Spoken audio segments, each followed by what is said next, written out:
ráðherra, áhuga fólk lífhagkerfi. Ég mátti læra ný íslensk orð på 1, 2, 3 frá því ég lenti í gær. Góðan daginn. Ég kem til með að tala svolítið bjagað en ég vona að þið virðið við leitnina og frekar spyrja þá að ég skilji ekki. Ég ætla nú að byrja að þakka fyrir að fá að boðið að koma og segja frá hvað við erum að gera í Noregi með lífhagkerfið. Ég gerir ráð fyrir að þið viti hvað lífhagkerfið er. Við séum búin með umræðin það hvort maður eigi að yfir höfuð að vinna með lífhagkerfið og við séum meira að tala það hvernig við gerum það. Þannig að ég ætla að fara í mínu erindi yfir það hvernig við vinnum með þetta í Noregi. Og ég ætla þá að koma með, setja þetta í stærra samhengi því að eins og þið viti þá hefur verið töluverð umræða það í Noregi það hvað Noregi eigi að lifa af eftir olíuna og ég hugsa að það gæti verið interessant, áhugavert fyrir ykkur að sjá hvernig þetta hangir saman með þróun lífhagkerfisins og efnahaginn svona almennt. Eitthvað svona til að, svona? Nei, ok. Ég ætlaði nú fyrst að hafa svona smá Innovation Norge. Þetta eru lögin. Við erum í raun og veru sá hluti af nýsköpunarsysteminu í Noregi sem snýr að atvinnulífinu. Við erum metin eða okkar árangur, starfsemin er metin út frá 3 markmiðum. Það það við eigum að hafa fleiri entreprenörar, við eigum að hafa fleiri bedriftir sem vaksa og við eigum að efla samstarf. Ég setti inn, ég gerir ráð fyrir að þið fá glærurnar eftir, ég setti inn link sem sýnir hvernig Innovation Norge verður til. Þetta stofnað uppræðanlega 1854 og svo ákveðin þróun og þetta bara til að sýna líka að opinber stofnun, við gerum ráð fyrir að fyrirtækin séu mjög flink að aðlaga sig markaði og viðskiptavinum og við sem opinber stofnun þurfum líka að gera það. Og þetta bara sýnir að opinbera stofnanir hafa líka ákveðin þróunarferli og þurfa aðlagast þeim þörfum sem samtíminn hefur á hverjum tíma. Annars sem ég ætla að nefna það að Innovation Norge það sem kallar innovationspolítiskur rådgiver. Það þýðir það að við erum í raun og veru þá aðili í Noregi sem gefur ríkisstjórn og pólitíska systeminu ráðgjöf það hvernig maður eigi að styðja og byggja upp nýsköpun í Noregi. Og það eiginlega í gegnum það sem við höfum möguleika til þess að setja stefnu, forgangsraða og taka ákvarðanir sem kannski það pólitíska systemi getur ekki gert. Og það í raun og veru gegnum þennan dialóg sem mjög skemmtilegt að fylgjast með hvernig við höfum unnið. Þetta bara rétt tölur. Við erum í raun og veru, og hér endurspeglast í raun og veru hvernig Innovation Norge verður til. Það verið að slá saman bæði bönkum. Þið sjáuð að við erum í raun og veru með banka sem að velta við vorum að veita cirka 6,7 milljarðar norskra króna á síðasta ári. Við erum líka,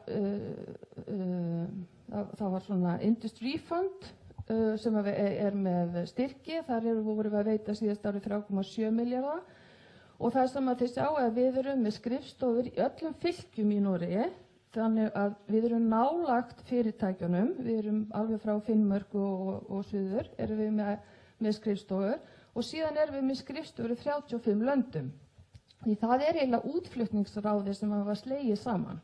Þannig að við getum fylgt fyrirtækjunum frá Finnmörku eða Bútu til Beijing og við erum með frá því að við erum að þróa vöruna, trekkja eða draga inn markað og markaðskröfurnar sem eru í glóbala markaðinu og hjálpa þeim alla leið. Og svo kom þetta. Við settumst niður og hugsaum, ok, hvað nú? Þið sjáuð hérna efst í horninu, það eiginlega myndin af útflutningi Noregs. Og þið sjáuð að það sem svart í raun og veru tengt olíunni. Og spurningin var, sem kom fljótt, var hvað gerum við nú þegar olíuverðið fjall og útflutningstekjurnar fjallu? Hér yrðum við að gera eitthvað og það tekur tíma að byggja upp nýja atvinnugreinar og geira sem geta tekið við og fyllt þetta svarta með einhverju öðru. Síðan var líka þarna, má segja að ljósin hafi verið á gulu ganski lengi þegar það kemur að því hvað eða hlutfall Noregs af vextinum í glóbala eða alþjóðlega markaðinum. Það var bara á leiðinni niður og hefur verið á leiðinni niður lengi og meira niður heldur en annarra Norðurlanda. Annað sem kemur að nýsköpun það að fjárfestingar í nýsköpun. Fjárfestingar í Noregi eru bara í hús eða bygg. Það bara fólk að salta niður peningin. Í staði fyrir að fjárfesta og að fjárfestarnir séu aktífir í því að fjárfesta í framtíðinni og í nýjum tækifærum. Það var líka mál sem við þurftum að skoða. Og svo kom nú sjálf þetta að við vorum að fyrsta skiptið núna í 2016 að nota meiri pening af olíusjóðnum heldur en að við fengum inn. Og allt þetta svona externalities sem að við hugsa bara, heyrðu, við verðum að gera, við verðum að finna eitthvað nýtt og það verður mjög svona jákvæð umræða í þjóðfélaginu þetta. Annað sem var mjög mikilvægt fyrir okkur að hugsa áður við settumst niður, hvað eigum við að lifa af eftir olíuna. Það var að taka inn þetta með sjálfbærnina og þessar global challenges. Og maður getur sagt að það eru margar útgáfur, það eru margar útgáfur af þessu, en við tókum bara þessar þrjár, þetta með resources. Þetta bara begrensiði resources og við verðum bara að vinna út frá því. Það þetta með klíma og global warming og svo þetta með urbanization. Það hefur gríðarleg áhrif á líka hvernig bæði upp á nýtinguna en hvernig við búum og þá þarf að koma með nýja lausnir til að mæta þessu.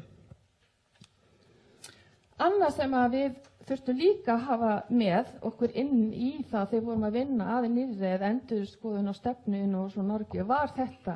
Það eru gríðarlegar tækniframfarir og það gerast gríðarlega hratt. Það þýðir að það ekki takt lengur að fara upp í eitthvað háfjallshótel og sitja þar og búa til einhverja stefnu og koma niður og kynna það. Þú þarft að vera miklu meira dýnamískur og fá mikið meira input inn í það sem við erum að vinna með. Og fyrirtæki og viðskiptamódel sem voru ekki til fyrir 4-5 árum, eins og Uber og allt þetta kemur bara svona og það breytist mjög flott. Og þetta þurfum við að hafa líka með okkur inn þegar við fórum að hugsa, ok, hvað þetta made in Norway sem við ætlum að lifa af? Og akkurat þar sem við stóðum og vorum að hugsa þetta, þá kemur eiginlega pöntunin í gegnum þessi, hvað heitir þetta á íslensku? Heimsmarkmiðin, já, og aftalinn eða samningurinn í París. Við hugsaum bara, ok, framtíðarmarkaðarnir, hvað eru þeir að biðja um? Jú, þeir eru að biðja um mehr sustainable solutions innan allra þessa hér. Það þýðir það, ef við ætlum að byggja upp og fylla upp í svartagatið með framtíðarfyrirtækjum og lausnum, þá þurfum við að hugsa svona líka. Hér markaðarnir. Og það ekkert kontroversielt í því að sjálfbærni og business, að það segja það allir. Við náum aldrei þessi markmiðum nema iðnaðurinn með. Það bara, þannig vinnur UN líka. Og við vorum ekkert einum það, því það komu bara skýrslur eftir skýrslur sem segja nákvæmlega það sama, að sjálfbærni sem drífur fyrir innovation, ekki bara það að maður noti það sem branding issue, en heldur virkilega taki það inn í stefnuna, það faktisk gefur arð.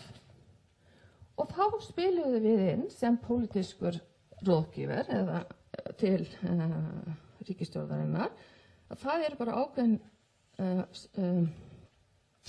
þætti eða ákveðin områður þar sem að Noregur sterkur og við ættum að fókusera á í fyrsta omgang.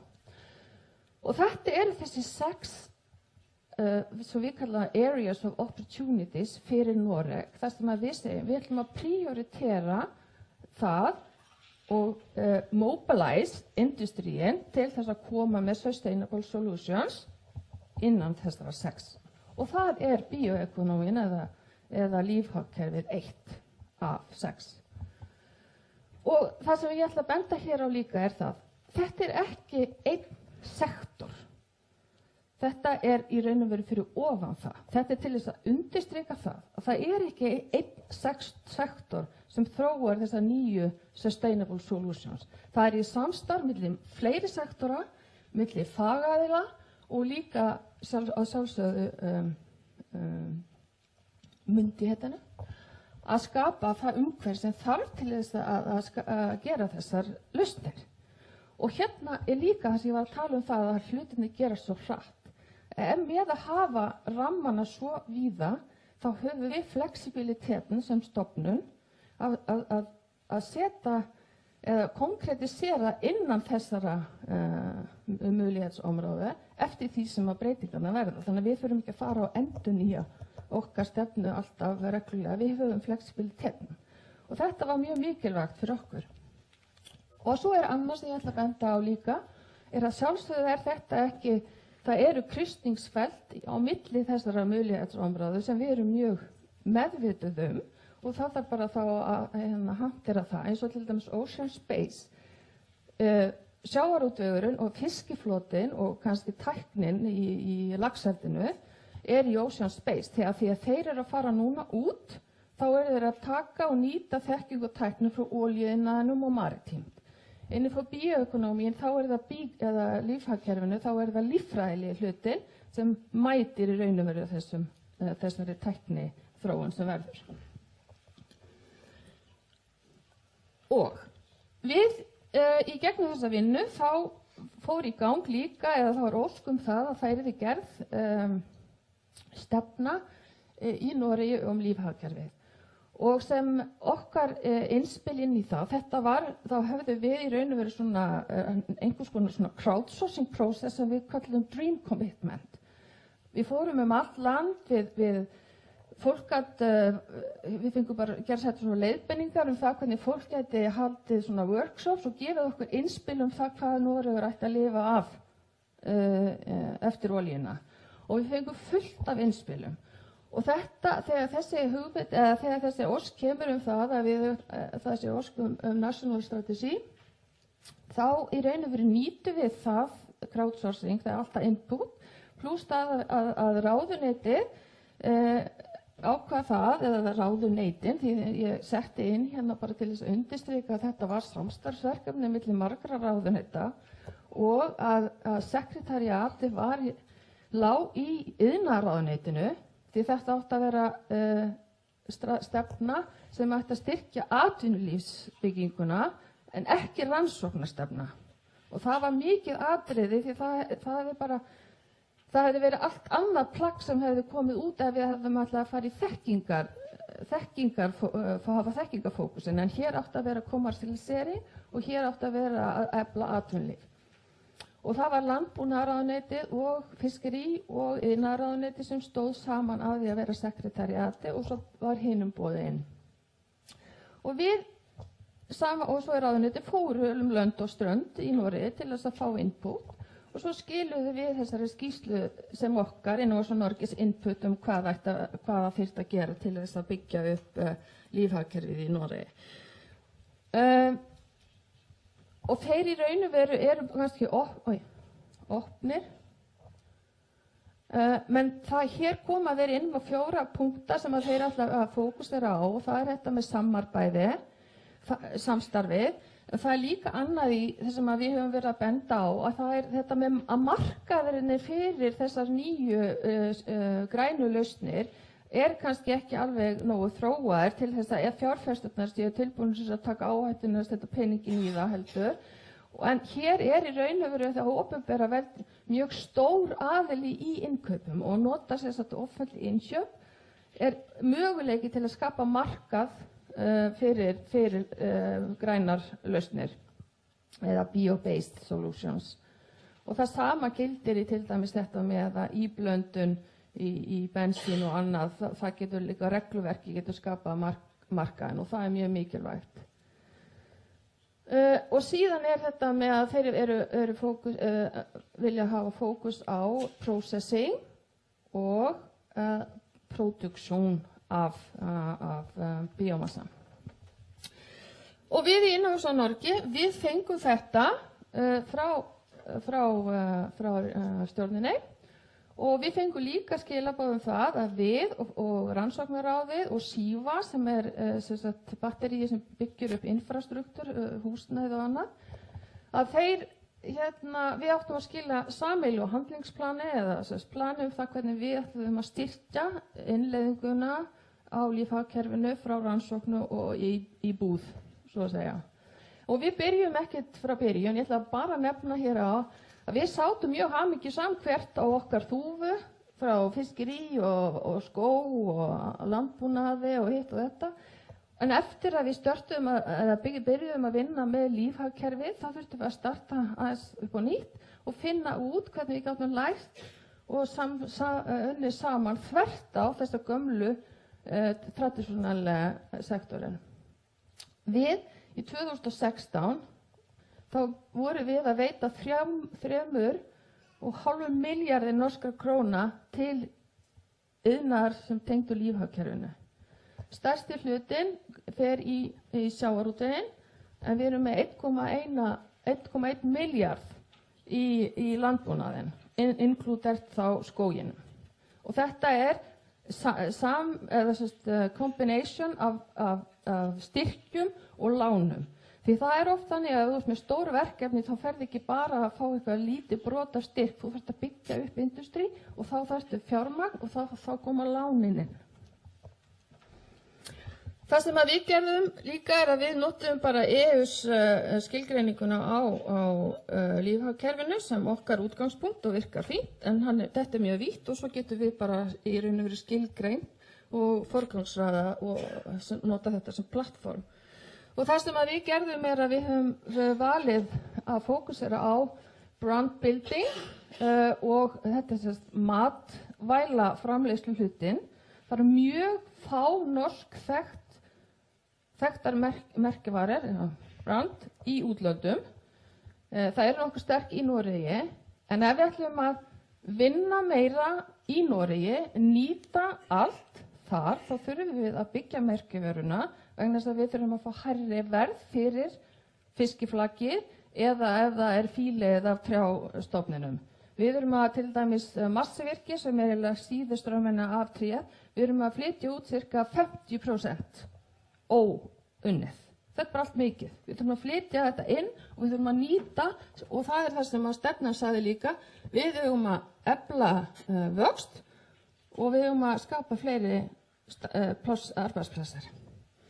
Svo þetta eitt af því sem við erum að vinna af. Annað það, og það hangir náttúrulega saman við þetta við hitt, það að við ætlum að nýta meira í Noregi og við ætlum að vera flinkar, við ætlum að fá meira fyrir það voljum sem við eigum, ekki bara auka alltaf voljumið og hagnast á því, nýta það betur, vera flinkari með merkiverðinu og þá komum við inn á það að geta við ætlum að styrkja fyrirtæki sem að vinna úr þessum hliðar eða aukaafurðum og líka þegar vera að horfa inn í nýjar tegundir. Og hér mjög mikið að gerast í Noregi líka, sérstaklega með nýjar tegundir. Það mikill áhugi fyrir því að skoða það.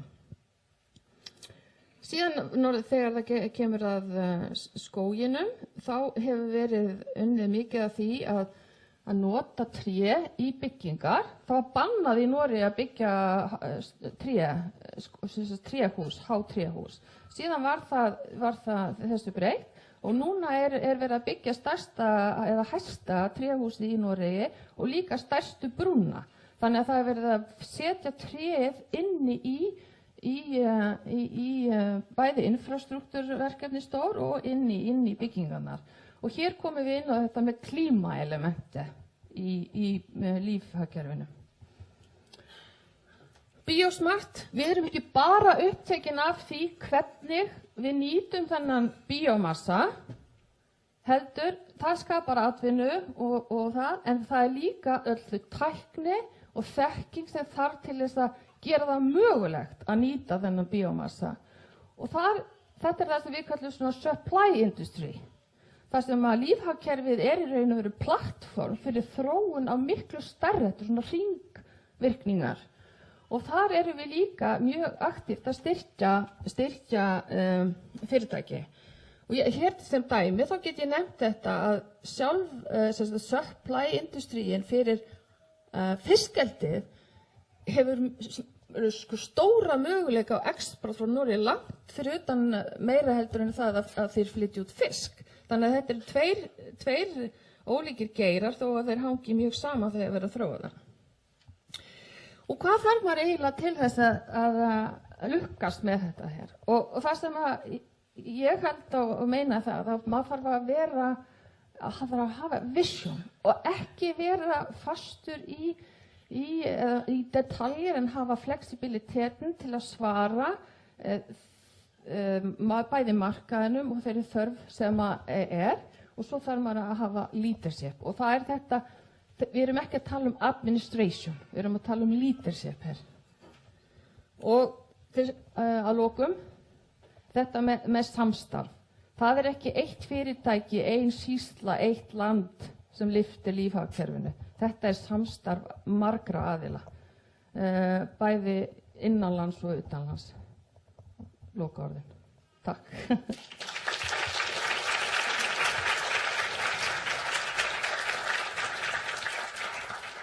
Ég fá þakka Sigríði kærlega fyrir. Ég held við höfum tíma fyrir að minnstakosti eina spurningu.